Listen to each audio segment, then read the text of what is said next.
Omarosa. Here. Commissioner Ryan Meyer. Here. Thank you. If everyone would please rise for the Pledge of Allegiance, led by Commissioner Omarosa. I pledge allegiance to the flag of the United States of America and to the republic for which it stands, one nation, under God, indivisible, with liberty and justice for all. Thank you. All right, we're going to start out with updates, future actions, direction, a presentation of the proposed fiscal year 2017 budget. City Manager, would you like to? I would like to. Thank you, Madam Mayor, Commissioners, and everyone else. I'm excited to start this process this year. This is my fourth cycle, I think so, with the city. And each year has been a surprise. I know when we first got here, there was a lot of issues and wailing and gnashing of teeth about the budget and the shortfalls and all the many things that needed to be done in the city and within the city organization. And your city staff has been working diligently and tirelessly trying to get at all those things. And we've had a lot of successes, but we also understand that we've had a lot of issues that we're still grappling with. And resourcing and trying to do levels of service that the citizens and you expect is always a challenge. And this is the document in place where we try to hash those things out and get direction. We've had turnover in staff, and especially in the finance department, and I want to recognize that. I'm on my fourth finance director. We started with Steve Carr, who actually sat in this chair, and it hasn't been easy finding someone. People have skill sets, they have resumes, whether it's they worked at Fort Lauderdale or worked at large organizations around the country. It's true what we say about Lake Worth, it's not for everybody. That's why it's just right for you. And if you get that, it makes sense. And I'm so blessed to have actually gone through an interview process not too long ago and was able to find Marie Eleanor. She's been here 4 months and has dove into a process in a department, and she's provided leadership. She's gotten some new staff in. You'll be meeting over the period of this budget process. And some of the staff that's been here, she's inspired them and gotten them corralled. She's been able to also help work with the department directors who haven't always had the finance guidance that they maybe were seeking, and now they do. So she's building confidence, and I hope you'll find that relationship with her as well, because you've had a chance to talk to her and you can see what I'm talking about. So I'm excited to start this process. Again, caution you, we've had a lot of success and a lot of good things happen in this city, but we're still a work in progress. We're still working to fix the processes and all the things that are going on inside the organization. And I don't know that you ever completely get there, but we're not where we need to be, and we recognize that as staff, and we're still working really hard to make this the type of organization that gives you what you're telling us you want to have for the citizens of the city like Worth. So coming out of last year, it became sort of evident, and when we talk about the 4 funds that we're about to dive into tonight, that there were 3 sort of general priority areas that were a concern. This is what I heard as city manager. One is that there was an uptick in criminal activity in the city and regionally. Let's be honest, this is also a national problem, but a lot of it seems to be stemming potentially from the drug epidemic that we're having, heroin and different types of illegal substances that we're seeing in our streets. And it's causing a lot of ancillary crimes that are related to theft to fuel those addictions, or prostitution, and certain kinds of lawlessness that we're seeing in the overdoses. And the call levels with the sheriff's department is going up, so we have that set of priorities that we really want to get at. The other thing is that there is still a lot of code issues in the city. Code has done a phenomenal job in improving the numbers, whether it's the vacant, foreclosed, and abandoned properties. And y'all have resourced that department to actually do those foreclosures and demolitions and board up. And there's still a lot of room to go as far as getting these properties into compliance. One of the big areas that we're having an issue with is the rentals. There's a lot of residential properties within the community that our rental compliance rate is really pretty low. And that's bad for a lot of reasons. People go into properties, investors and different people maybe who aren't scrupulous, and they'll do illegal work. They may put lives in danger. So you really want to get at those rental license compliance issues in the city and some of the other code functions. And the last one is obviously the streets and the potholes. We had a conversation at the last workshop on Tuesday regarding how to get at the big ticket item of rebuilding streets and eliminating the root cause of potholes. However, maintaining and keeping up with the pothole maintenance is something we've also heard from you that we need to be doing a better job of. And they go hand in hand, because as we go forward, we fix a road, we need to know that we have the maintenance, as you said, in place to make sure we don't fall into that situation ever again. And so you'll hear some ideas on how to get at that as well in the policy part of this discussion. So with that kind of lead in, I want to turn it over to Marie and the finance staff, who will then lead us into some explanations about the documents you have, why the numbers are what they are, and some of the big issues in each of the funds. So Marie, if you would go ahead and take it from there. Thank you, Mr. City Manager. As the City Manager mentioned today, that we will be discussing 4 funds. So what I'd like to do is just briefly go over the agenda for today's workshop. The City Manager provided an introduction. We're going to review the calendar of events to come in terms of the budget development process.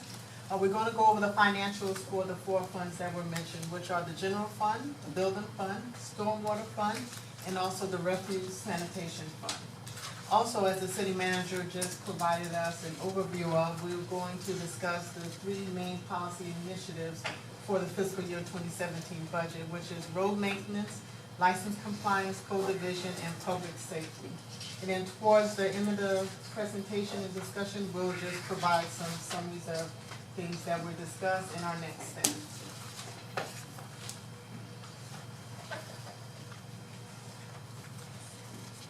For fiscal year 2017 budget overview or review of the calendar items, today is July 12th, so we're discussing the general stormwater sanitation and building fund. At our next regularly scheduled city commission meeting, we will have items for the commission for their consideration and adoption of the tentative preliminary millage rate, and also the non-ad valorem rate for stormwater and sanitation. July 26th, if it's the pleasure of the commission, we can have an additional. Speak into your mic, I'm sorry. One of those is less sensitive than the other. See if that one's any better. Thank you. For July. There you go. For July 26th, if it's the city commission's pleasure, we can schedule an additional budget work session. On August 9th, we will have the remainder of the major funds: electric, water, local sewer, regional, beach, and other budgeted funds, and also review the capital improvement program. And again, if the commission so desire, we have an opportunity for another budget work session, and that will be the wrap-up work session, which will be August 23rd.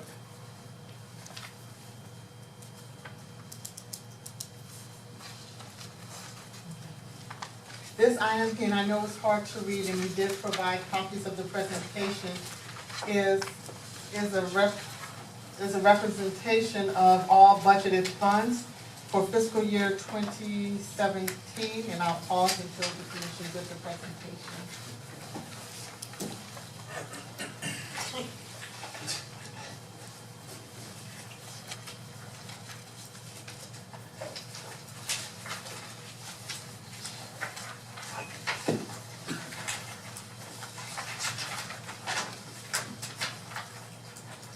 We're on slide 4. Got it. Okay. This is just a representation of the citywide budget. It's totaling approximately $168 million. That is $10 million less than the adopted fiscal year 2016 budget. We just wanted to provide that in summary form. The next slide shows again a citywide budget, but it represents the percentage of the whole entire budget by fund. As you can see, general fund is 19%, electric is 36, water is 13, and so on, as represented in this chart.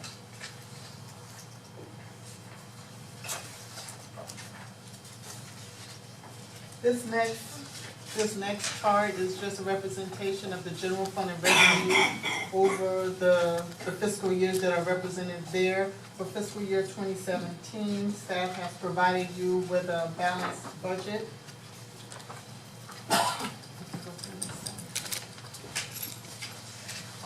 And some of the major significant budgetary factors for fiscal year 17 in terms of revenue, we are proposing to keep the millage rate the same at 5.4945 mils, which has been the millage rate for the last 4 years. The MSTU rate is also proposed to remain the same at 3.458 mils. As you all know, we received 11.65% in assessed values. Where'd you go? Which provided approximately $700,000 in terms of an increase. However, approximately 200 went to the CRA, so the city netted 586,000 in terms of increased Avalon revenues. Our state shed revenues are still pending. As you know, the state has a different fiscal year. They normally provide their information in late June and late July. So those items are still pending.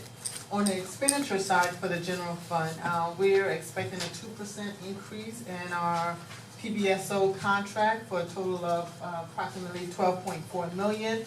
We also budgeted in the general fund a 10% increase in medical and health-related benefits. That seems to be the industry trend for the last couple of years. Also, we budgeted 10% increase in our property casualty and liability insurance.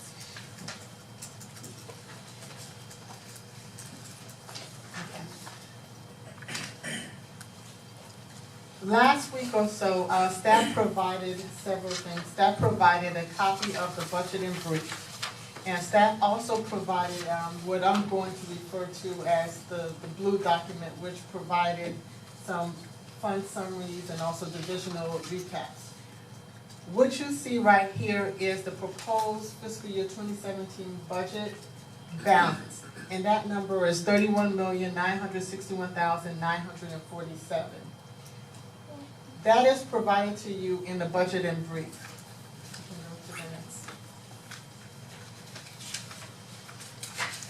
The fund summary and divisional recap reflected departmental requests if there were no financial restriction. And what the departments requested totaled $34,369,272, which was a gap of $2.6 million approximately.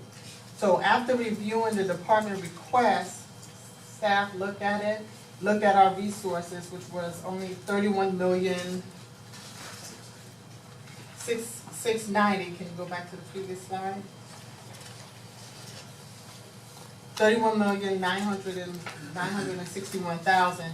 So we went from $34 million, which was a $2.6 million deficit, and we tried to balance the budget down to $31.9 million. And that's the difference between the two reports. So they do not tie back to each other, and that was by design. One document reflected the request of the departments. The second document, or the first document, the budget in brief, reflected a balanced budget with the appropriate resources. I'm sorry for one moment. City Manager, were these on the computer as backup documents, any of these? Yeah, that was in the agenda. Was it backup? It was a backup that was showed as a problem. Okay, so basically, this is the balanced budget in the smaller Budget in brief, yes. back just for people that downloaded all the information. This is the budget balance that we were just talking about, and then this is the wish list. Oh, sorry. Sorry. Fund summaries which represent the departmental requests. Departmental requests for different things. Okay. That have not been factored in to this. Correct. Okay, thank you. Just want to clarify. And we also do have additional copies of the PowerPoint presentation for the public. Next slide. Next slide. Next slide. Okay.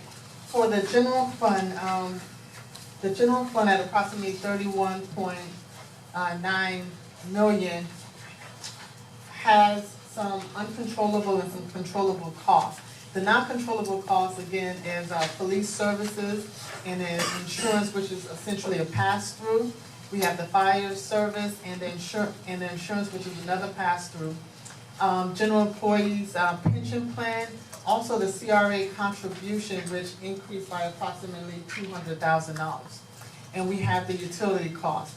So of the $31.9 million, 21 million of that, 21.1 million are non-controllable costs. The controllable cost is 10,818,460, which represent only 33.85% of the total general fund. Just to clarify, and we pretty well get it, but I want to make sure everybody understands, when we talk about the non-controllable, these were legal commitments or requirements that we really don't have a say at this point to change or alter the numbers. So we're married to those numbers. Under the controllable side, that's really what we have to work with to do all the work that you expect in the general fund governmental action. Thanks for sharing. Just remind, we've used this every year as a good demonstration, so everybody thinks you've got $168 million to play with, which is kind of laughable. You're really in the general fund, which is where the property taxes go.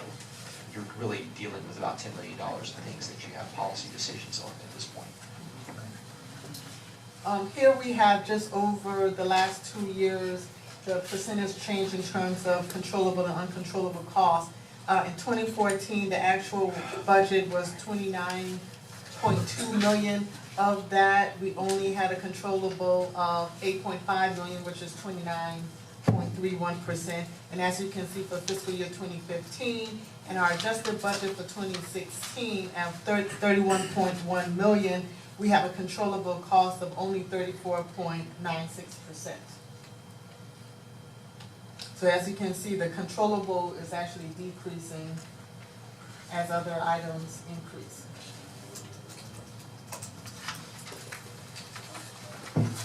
We just wanted to provide this information very briefly. As you all know, the city completed its comprehensive annual financial report by the statutory deadline at the beginning of the fiscal year, which is fiscal year ended September 30th, 2015. There was a beginning fund balance of $4.3 million. A change in fund balance to increase was $573,000. So for fiscal year ended September 30th, 2015, we have a fund balance in the general fund, $4,964,592. We believe the great bulk of that difference that dropped in the fund balance in that closed fiscal year was a lot of vacancies that were occurring across the organization because we were having trouble finding people to staff positions. And if you don't spend that line or you only have it occupied for a few months out of the year, the remainder that drops into that balance. And so it ends up going into the fund balance, which is good, but it's a one-time kind of savings. And the other thing is we've talked many times about targeting a fund balance for the general fund, an undesignated amount. We're pretty well there, which is amazing in another aspect, unintended aspect. And as the city manager mentioned that it is the general fund, the increase of $573,000 was due to vacancy, and a lot of the vacancies was in the financial services department. Yes. Point taken. Do we want to stop between each fund and ask questions, or do you want to go through the presentation? It's up to you guys. Can we just go through? I'd like to keep going. Okay. Thanks. Next we have the building fund. The building fund, we're not really suggesting any changes. The revenues and expenditures are in line. It's really a self-balancing fund at $1,048,159. There were no significant changes to note in the building fund. The stormwater fund. Again, this is one of the funds that we have to assess, we have to provide the preliminary assessment rate for. We are proposing that the rate remain the same at $75.60 per equivalent residential unit. The fund is balanced at $2,102,300. Again, there hasn't been any significant changes being proposed to the stormwater fund. Next slide, please. The refuse sanitation fund, again, we are proposing to keep the rate the same at $245.86 per equivalent residential unit. The fund is balanced at $5,771,134. There's no significant financial changes to the fund for fiscal year 2017. And next, I would like to turn it over to Captain Bear, who's going to talk about one of the policy issues. And while he's coming up, when we talk about increasing the number of badges, there's sort of two separate tracks. One is talking about its impact on the general fund, and then potentially follow-up discussions that may impact other funds, such as the beach fund or the electric utility fund. But I think he's kind of rolling them all together. So when he's through, we'll kind of clarify which ones would be associated with the general fund specifically.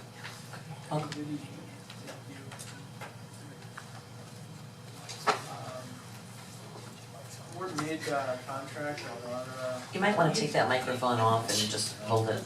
how about that? No, I don't think it's It's not on. even on. Turn it on. That's the ticket. Yeah, take this, yeah. Yeah, use this one.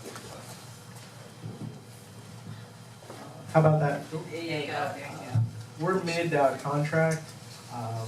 Well, the city manager and I have been discussing with the trends out there, maybe amending it. And we have a couple different ideas that are in the rough draft stage. We have a meeting set up next week with my major, who would now be in charge of renegotiating all the contracts for our region, him and I.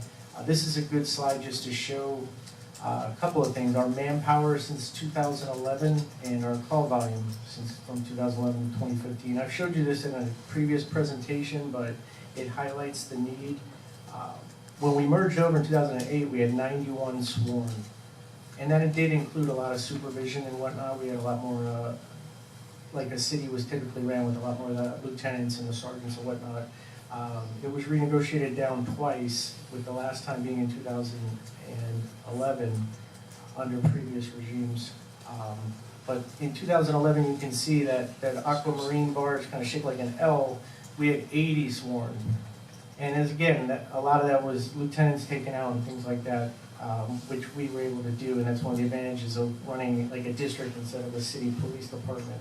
But we also lost some boots on the street, some of the deputies, and that was negotiated to get the cost down prior to any of us, I believe, being here. So we had 80 deputies in 2011, we went on 79,685 calls. You see 2012, I was not assigned here, but that was a busy year, and then it kind of, it'll rise and fall, but from 2011's 80 deputies and 79,685 calls to last year's 76 deputies and 89,413 calls, that's quite a leap. That's 10,000 more calls divided among 4 less deputies. That's why we're asked, why aren't you running radar on my street, or why aren't you doing park walk and talk downtown? They're running call to call to call to call to call. We fill a lot of services that used to be filled years ago by other entities that now we're filling. A lot of the social issues, the mental health issues, the homeless issues. We're filling a lot more roles. A lot of those 10,000 calls are not even crimes. Some are, some aren't, but we're filling so many more roles than we used to 20 years ago that our jobs changed quite a bit.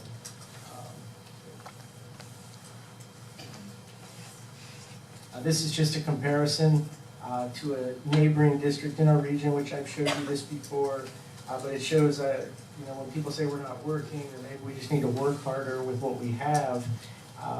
The top box is what they did from January to June of 2015 within our district, and then the second 6 months, you see they picked it up quite a bit the second 6 months of the year in our own district, and a lot of that again is due to call volume. And then it compares us to our sister district in West Point and Lantana. They have the exact same number of deputies. They're 60 square miles and we're 7. And you can see the comparisons in activity overall. Our guys are working. They're at critical mass as far as, you know, their self-initiated activity and their calls for service they're responding to. With all that said, in that 60 square miles of District 6, they have a lower crime rate. So it also shows that, you know, we're working, but, you know, a lot of times we're fighting the symptoms when the other issues are causing some of the crime. Here is a comparison in 2008 when we merged over. That was 91. That was the same exact number we were slotted for as a city PD, although from working there, we often ran 15 or 20 people vacant. So that's not exactly a fair comparison. We went right from probably 70-some to 91 when the merge happened. We were always short-staffed as a city PD, and now in 2015, that's where I'm at. And a few of those, 1 sergeant and 3 of the deputies are assigned regionally, and that was part of the agreement of the merge. So we actually have 76 every day in District 14, and 3 deputies and a sergeant are assigned to the merge to one's in training and then in the violent crimes unit and gang unit and whatnot. These are just speculative. The city manager and I have discussed. The first option, obviously, I start small and go larger. A dedicated beach park deputy on both day shift squads. We had this. This was one of the positions we lost in 2011 when they negotiated down the contract. That would help immensely. Right now, we covered the beach, but we don't have a dedicated beach deputy, and honestly, if I put one there, they're gonna spend the entire day going back and forth over the bridge, because they're gonna be constantly needed for calls. If we added these dedicated beach park deputies again, it would help immensely with our parks and our beach, with a lot of the quality of life issues that we're dealing with up there. Since you brought that up, let me just flesh that out a little bit so people can kind of get a better idea what we're thinking about. The beach is obviously immensely popular, especially on the weekends and holidays. We see a tremendous amount of traffic. There's a tremendous amount of illegal activity going on, especially with drinking and tailgate parties. There's been instances where our guards have been caught in the fracas and been punched, trying to step into situations that they're not trained to do. So we want to really start to rein in the lawlessness. It's a family beach. It's the beach that the residents enjoy, and people should go there in comfort. There's also other activities with vandalism, other things going on in the parking lots. And our thought was if we could figure out how to schedule deputies to hit the right times there to patrol and to be present, but also take in Old Bridge Park, Snook Islands, Under the Bridge, and Bryant Park, and show presence there with this same group of deputies and deploy them with staff at the right times. The presence, we believe, will